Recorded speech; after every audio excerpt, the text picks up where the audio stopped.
Buenas noches, mi nombre es Yanely Pinales y en el día de hoy le voy a hablar un poco sobre los conceptos del aprendizaje para el conductismo. Las perspectivas conductistas del aprendizaje generalmente suponen que el resultado del aprendizaje es un cambio en la conducta. Se concentran en lo que se puede observar. Las teorías conductistas del aprendizaje, las cuales por lo general consideran que el resultado del aprendizaje es un cambio en el comportamiento y destacan los efectos de los acontecimientos externos sobre el individuo. La educación conductista se centra en señalar y moldear comportamientos específicos a través de refuerzos y castigos, priorizando la observación directa y la medición objetiva de la conducta del estudiante. Un aspecto central para el aprendizaje conductista son los conceptos de condicionamiento clásico y operante. Teoría conductista del aprendizaje. La teoría del aprendizaje conductista es una teoría psicológica que sostiene que el comportamiento humano es el resultado del aprendizaje a través de la observación y la experiencia.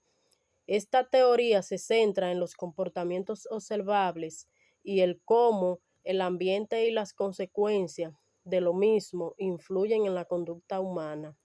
Según la teoría conductista, el aprendizaje se produce cuando un estímulo ambiental, como una señal o una situación, provoca una respuesta en un individuo. Si la respuesta es seguida de una consecuencia positiva, es decir, un refuerzo, el comportamiento se fortalece y se vuelve más probable que se repita en el futuro. Por otro lado, si la respuesta es seguida de una consecuencia negativa, es decir, un castigo, el comportamiento se debilita y se vuelve menos probable que se repita en el futuro. La teoría conductista ha sido utilizada en la educación y en la formación, en donde se han desarrollado técnicas y estrategias para moldear y reforzar comportamientos específicos en los estudiantes. Por ejemplo, el refuerzo positivo se utiliza para fomentar el comportamiento deseado, mientras que el castigo se utiliza para desalentar el comportamiento no deseado.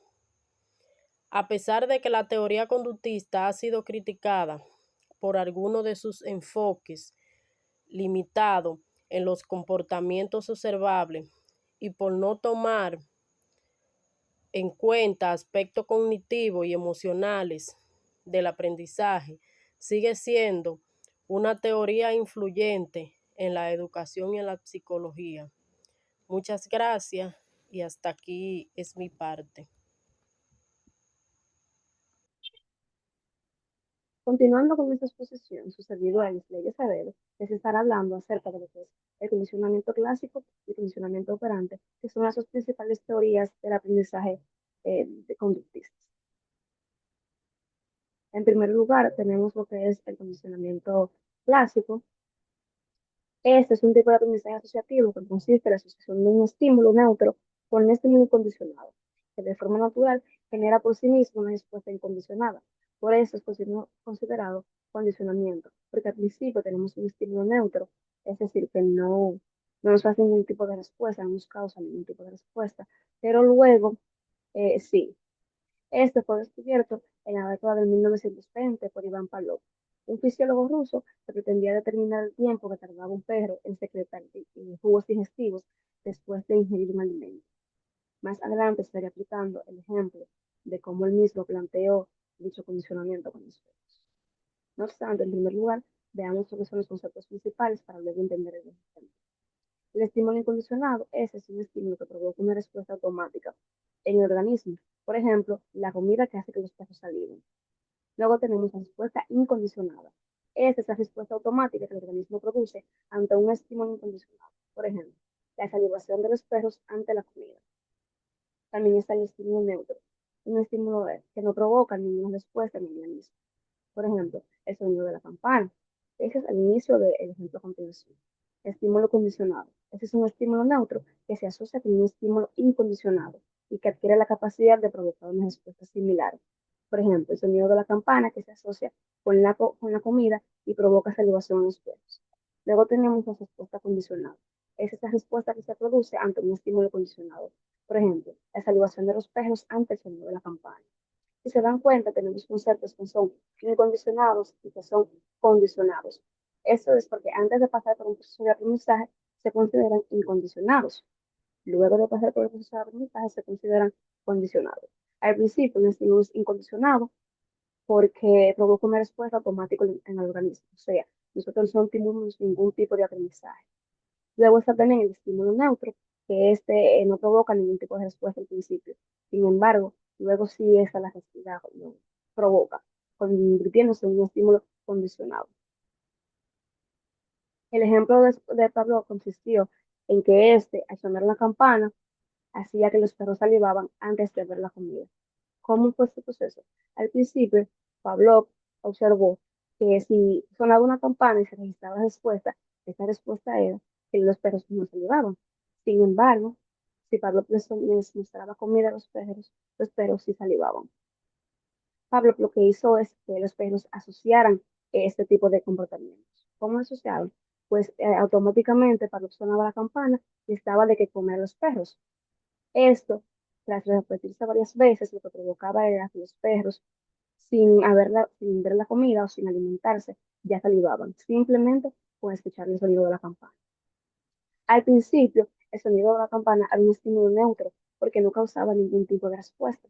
Sin embargo, al condicionarse con la comida, ya los perros lo asociaban y al final era un estímulo condicionado.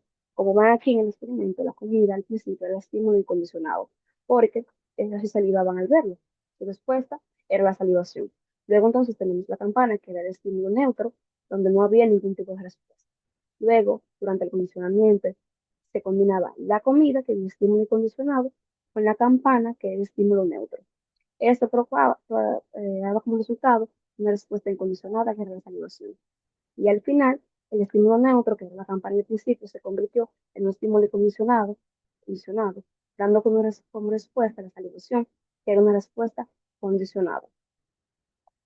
En nuestra vida diaria realmente tenemos muchos ejemplos del tipo de condicionamiento clásico.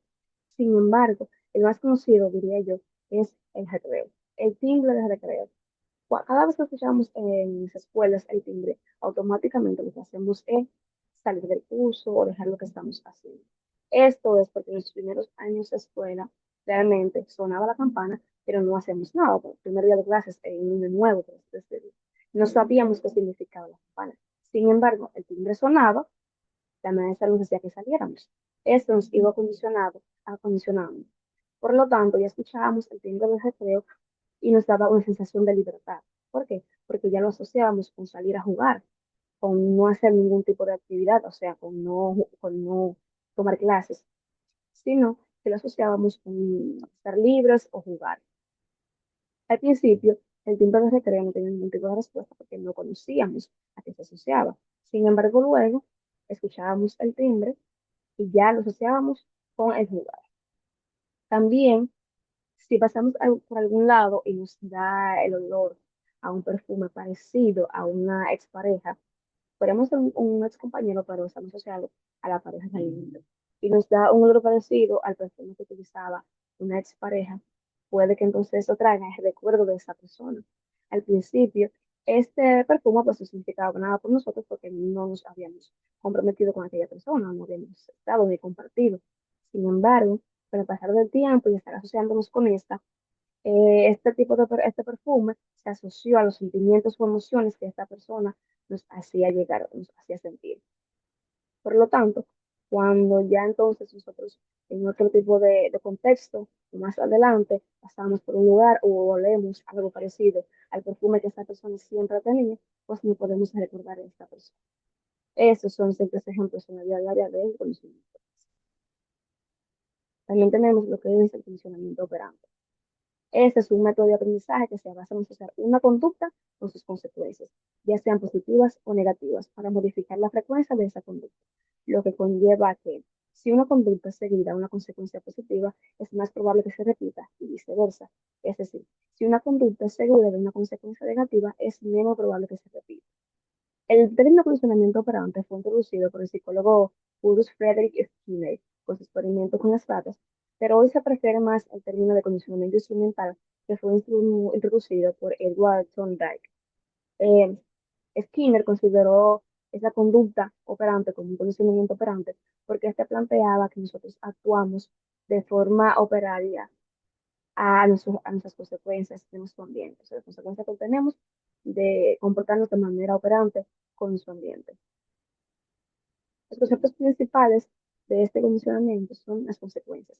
Las consecuencias de un comportamiento, ya sean positivas o negativas, incluyen la probabilidad de que se repita o se extinga una conducta. Tenemos los refuerzos y el castigo. El condicionamiento operante se basa en la asociación de refuerzos, o mayormente llamadas recompensas, y castigo por una determinada conducta. También tenemos lo que es la extinción, que este consiste en eliminar una conducta para que se desaparezca. Por ejemplo, muchas veces solemos escuchar cuando un niño se comporta de mal forma, de mal manera, y se han buscado muchísimas puertas para que el niño pues cambie esa conducta y les incluso escuchan que le dicen a un niño, que le dicen al padre, ignora lo que eso se le pasa. A eso se refiere el condicionamiento operante. Decir, ay, no, ignora lo que cuando tú lo ignoras, él va a dejar de hacer eso de llamar la atención. Pues Skinner consideró esto como extinción. El ejemplo del condicionamiento operante se basó en, es considerada como la caja de Skinner. En principio, consiste básicamente en que Skinner da de comer o recompensa a una rata. Pero realmente, al principio, esta Skinner lo que hace es que le da de comer a una rata de acuerdo a ciertas conductas o comportamientos que son registrados en la caja como positivos o buenos, y aquellos que están registrados como negativos, lo que hace que este reciba un castigo. Aquí pueden observar que el castigo es un suelo electrificado, existe un botón y tiene un distribuidor de alimentos que es la recompensa. Al principio, cada vez que la rata realizaba una acción que era registrada como correcta, Skinner alimentaba a la rata, es decir, le daba un tiempo de recompensa, algún tipo de comida. Y este pues iba aprendiendo ese comportamiento. Sin embargo, Skinner lo fue poniendo un poquito más difícil. Ya luego de que este aprendió esa conducta, lo que hacía era que simplemente les daba alimento o algún tipo de recompensa de vez en cuando. O sea, el ratón bajaba la palanca y no recibía comida muchas veces, otras veces sí. Esto era para que la rata desaprendiera la conducta. Luego entonces, Skinner lo que hacía es que no le daba ningún tipo de alimento, no le daba ningún tipo de recompensa. Sin embargo, lo hacía cuando le parecía. Esto hizo que la rata lo asociara con otro tipo de comportamientos. Por ejemplo, la rata comenzaba a dar vueltas y de repente aparecía comida. Eso se asociaba con que si daba la vuelta, media vuelta, la vuelta completa, este iba a recibir comida. Por lo tanto, la rata comenzaba a dar vueltas. Aquí, Skinner se dio cuenta pues que había un tipo de aprendizaje. En la vida diaria tenemos muchos ejemplos de lo que es el funcionamiento operante. Sin embargo, el más conocido es cuando en la escuela somos recompensados por nuestra buena conducta o nuestro buen trabajo. Se nos indica una tarea o se nos dice que si nos portamos bien, nos van a dar algún tipo de estrellita, de carita feliz, etcétera. Básicamente es condicionamiento operante. ¿Por qué? Porque requiere de que modifiquemos nuestra conducta para conseguir una nueva. La consecuencia sería una recompensa. En este caso, la recompensa es una estrella o una carita feliz, lo que hace que nosotros más seguidos nos portemos bien para conseguir más caritas o otro tipo de estrella o otro tipo de recompensa. Eso es muy utilizado realmente en esa escuela. Creo que todos hemos pasado por él. De igual forma, en el marketing o en el mercadeo se utiliza mucho lo que es el funcionamiento operante. Aquí hay un ejemplo de que compones.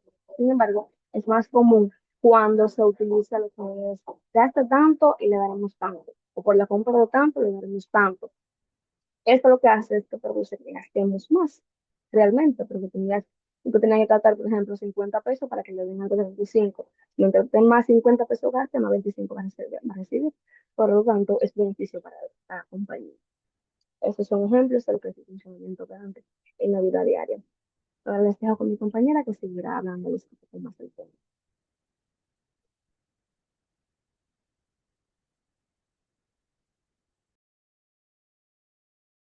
Buenas noches, mi nombre es Paula Delgado. Hoy voy a estarle hablando sobre el tipo de consecuencias del conductismo del aprendizaje. Mecanizar al alumno, castigar el mal comportamiento, restar y sumar puntos. Mecanizar al alumno es un método de enseñanza que se basa en la reputación de procedimientos y prácticas para adquirir nuevos conocimientos. Conciben el aprendizaje como algo reduccionista y deshumano. Es un cambio relativamente permanente en el comportamiento que refleja una adquisición de conocimientos o habilidades a través de la experiencia. Castigar el mal comportamiento es un alumno que no para de hablar en clase. Puede ser castigado con medida de ser expulsado de clase o recibir una crítica pública que actuaría como un reforzamiento negativo. Restar y sumar puntos es una estrategia que sigue la lógica de la economía de fichas. Continúo con el programa de reforzamiento.